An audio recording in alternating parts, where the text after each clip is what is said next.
আসসালামু আলাইকুম। আজ কাজের ফাঁকে একটি নিউজ আমার চোখের সামনে আসলো। আমি মনে করি এটি খুব পজিটিভ একটি নিউজ। যদি সরকার সঠিকভাবে ব্যবস্থা নেয় এবং সদিচ্ছা থাকে বাস্তবায়ন করতে যদি কোনো বাধা না আসে, সেক্ষেত্রে আমি মনে করি এটি ঢাকা শহরের যানজট মোকাবেলায় একটি ভালো ভূমিকা রাখবে। বাংলাদেশের একজন সচেতন নাগরিক এবং একজন প্রকৌশলী হিসাবে আমারও কিছু কথা রয়েছে।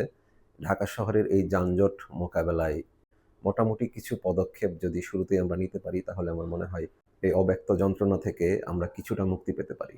বিষয়টি হচ্ছে এমন যে আমাদের দেশের ইন্ডাস্ট্রি, ব্যাংক, বীমা, আর্থিক প্রতিষ্ঠান, স্কুল, কলেজ সমস্ত কিছু একই সাথে শুক্রবার এবং শনিবার বন্ধ ঘোষণা করা হয়। আমার মতামত হচ্ছে সপ্তাহে ২ দিন যদি ছুটি দিতেই হয়, তাহলে শুক্র, শনিবার আপনারা ব্যাংক, বীমা, আর্থিক প্রতিষ্ঠান এগুলো বন্ধ রাখেন এবং বৃহস্পতি এবং শুক্রবার আপনারা স্কুল, কলেজ, বিশ্ববিদ্যালয়, মাদ্রাসা এগুলো বন্ধ রাখার ব্যবস্থা করেন।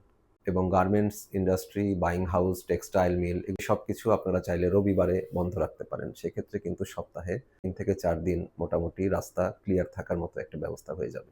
সেক্ষেত্রে আমার মনে হয় যানজট কিছুটা হলেও লাঘব করা সম্ভব হবে। আপনাদের যদি আমার মতামতটি পছন্দ হয় তাহলে ভিডিওটি শেয়ার করে দিবেন।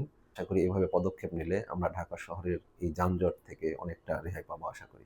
ধন্যবাদ।